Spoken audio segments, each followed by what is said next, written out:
Marc Freedman has a purpose. As managing partner and co-founder of Evolved Profits, he and his team have over 40 years of experience in helping businesses free up cash so that it can be reinvested into helping employees, growing the business, and creating positive social impact. He is a serial entrepreneur, CEO, and the best-selling author of Expense to Profit: Eliminate the Costs That Sabotage Your Growth. Marc loves helping companies create more profits while being an agent for change. This is his purpose, and in an effort to help more companies and more people, Marc, along with co-host Yanik Silver, author of Evolved Enterprise, bring you Profits with Purpose, a podcast that aims to do just that. On the show, Marc and Yanik talk to successful corporate decision makers, exploring valuable lessons learned, experiences in growing a company, ways to reduce expenses, and all the ways a company can have a positive social impact. Join us each week and get in on the discussion so we can all have more profits with purpose. And now, here's your host. Welcome to Profits with Purpose. We're going to do something a little bit different today than we normally do. Usually we have a guest of a business and talk to them about how they're creating bigger impacts in the world. But today, Yanik and I, as hosts of Profits with Purpose, are going to interview each other about our businesses and the impact that we're trying to create. So Yanik. I'm just going to ask some tough questions, Marc, for you. Okay. So let's get started. Yanik, let's do a quick about how and why you do what you do. Sure, thanks. I think that I got started back in 2000 in the internet world, digital marketing space, and woke up at 3:00 in the morning with this idea for something called instant sales letters. And then that went on to be pretty successful. And people are like, "Oh, how did you do that? And what can you can you help me do that?" And so I ended up teaching people how to take their expertise and knowledge and help put it online and help them sell it. And then about 14 years ago, I had a really simple sort of question that I asked myself, which was, am I happy? And would I be happy doing what I'm doing 10 years from now? And it really led to a whole other way of looking at my life and my business and what I was doing. And, when I was really honest in my journal, the answer was no. And it led me to this idea of bringing together entrepreneurs for this idea of growth, impact, and fun, which turned into Maverick. And along the way, I got to meet some incredible people that kind of created these puzzle pieces for me that turned into the Evolved Enterprise framework.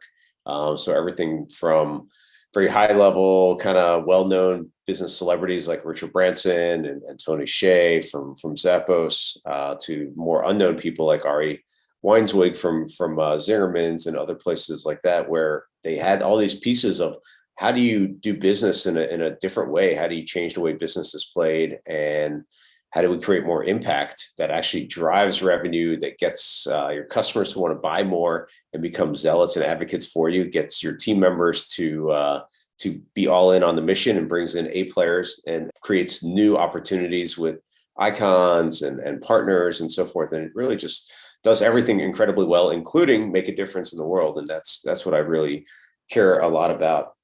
So that's how I kind of stumbled into this. And then you and I have known each other for many years.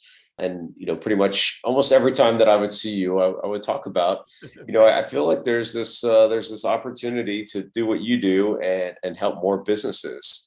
But Marc, tell us your background. Yeah, so I've been a business consultant for over 40 years and typically had consulting clients.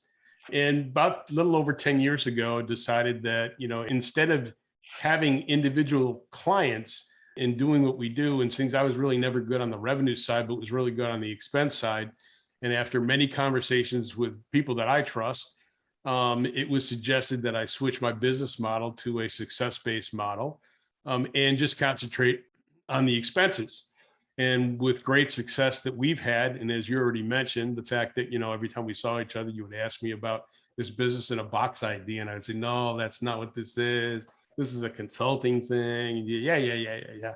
And, unfortunately, we've been pretty successful, over the last 10 years as a team. We've saved over $1 billion for people.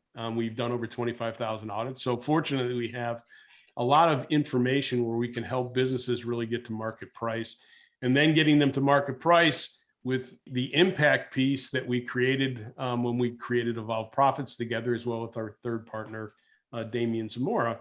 we're now able to really give back and give back in a meaningful way. And as our business basically says, we're here to save the next, $1 billion for businesses and make a meaningful impact by giving back $50 million to the world.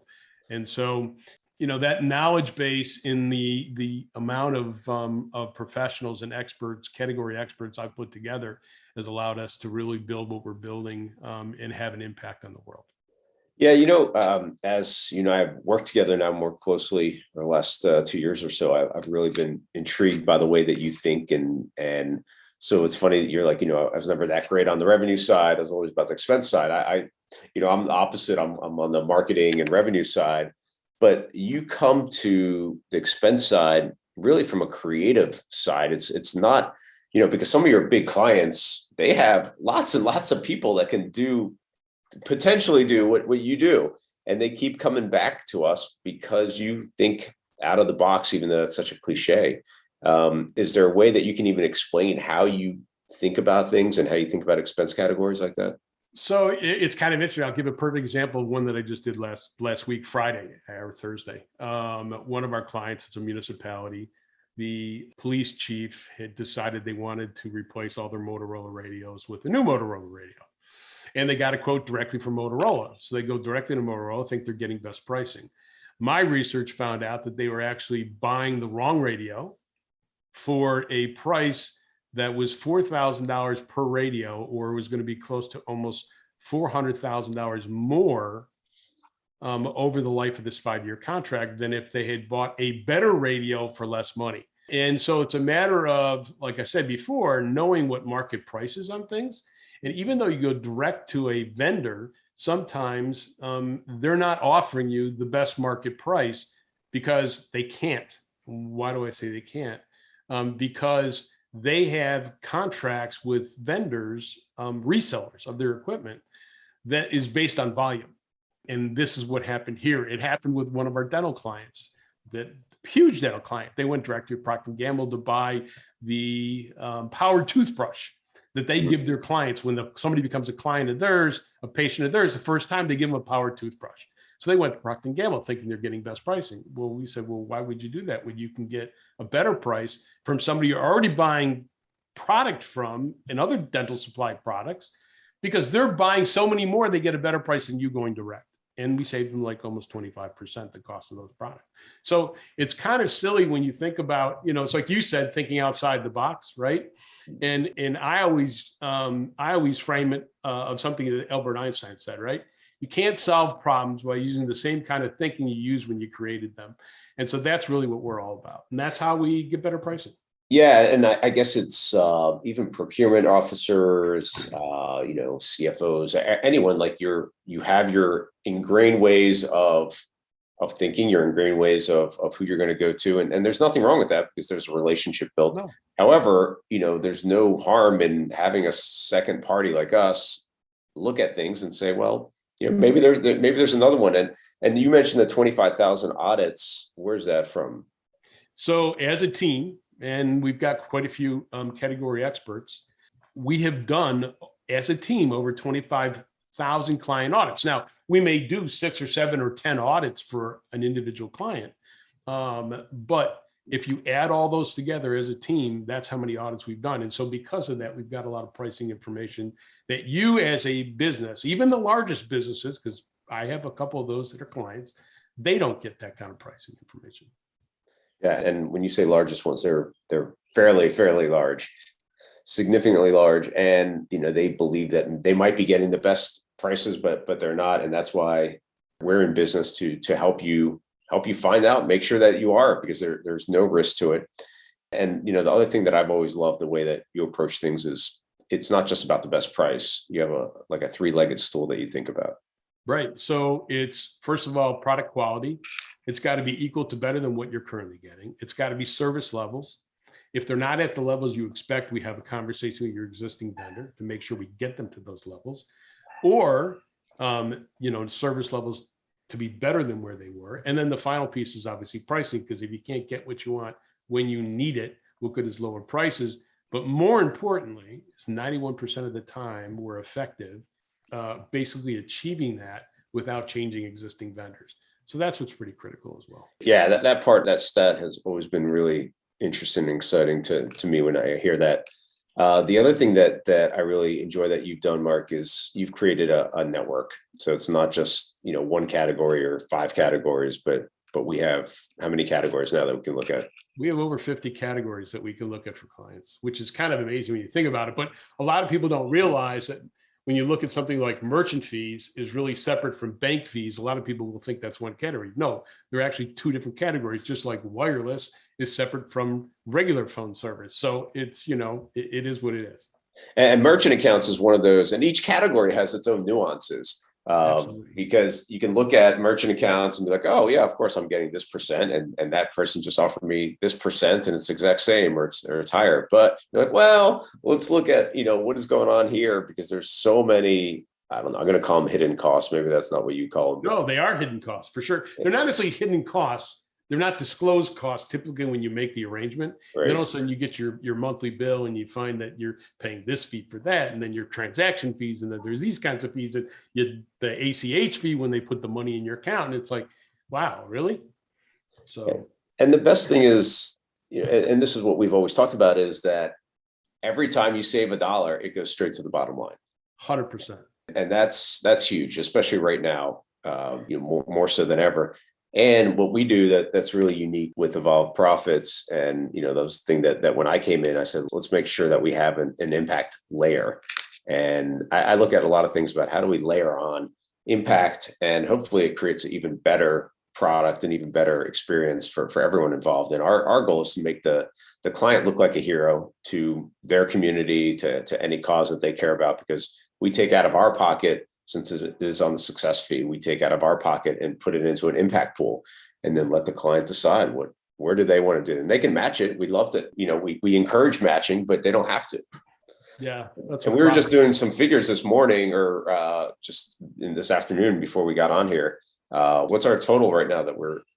So interesting. The latest thing we've been doing a lot of work in is the employee retention credit refund from the CARES Act that allows us for already recovered for businesses over $8.5 million. And that's going to come into about $260,000 worth of impact fees just from that one service alone. And so, when you think about that, that's a lot of money to give back to communities, and hopefully the business will also match it as well.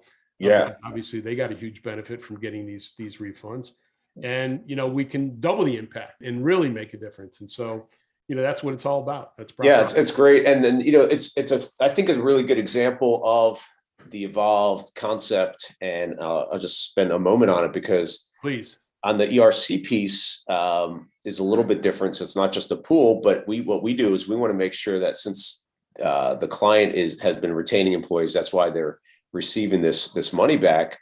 So we want to make sure that they look like a hero to their employees. And we teamed up with one of our friends at Good World, and they have this great program where literally on a little card or an app, they put a dollar amount that we specify for every single employee. And then the employee has the free choice of what charity that they want to contribute to out of that dollar amount. So for instance, if they got back an ERC credit of, I don't know, $100,000, we put $5,000 on the cards. Yep. And then out of that, and again, that's out of our pocket, that's not out of the client's pocket. And then out of that, their team decides every person got X amount on the card divided up by 5,000. And then they get to choose, I think there's like 1.1 million charities or something like that. A little bit higher than that now, but yeah, but it's so anything that they care about, and it's at that level, at the employee level, the team member level, what they care about. And so again, it makes the client look like a hero. And the thing that I've been really enjoying about the ERC is it's been fascinating to see a lot of clients come to us and they say, well, our accountant said no, or our bookkeeper said that this is not, we don't qualify. And we're really cut and dry. We're not in the gray area. Not at all. Yeah, everything's black and white with that. And we're only, we're using CPAs, and the CPAs will be there should the IRS come knocking on your door in 3 years, 4 years, 5 years, whatever it is, to justify the claim that was put in. Our CPAs have all the documentation. There's no there's nothing gray about what we're doing, and everything is justifiable, and they'll be able to justify any claim that our clients are getting these refunds, these tax refunds. Absolutely. It's and pretty cool. It's great. And, we've been seeing a lot of smiling, happy clients because of the amounts. And it's been great to be able to help them.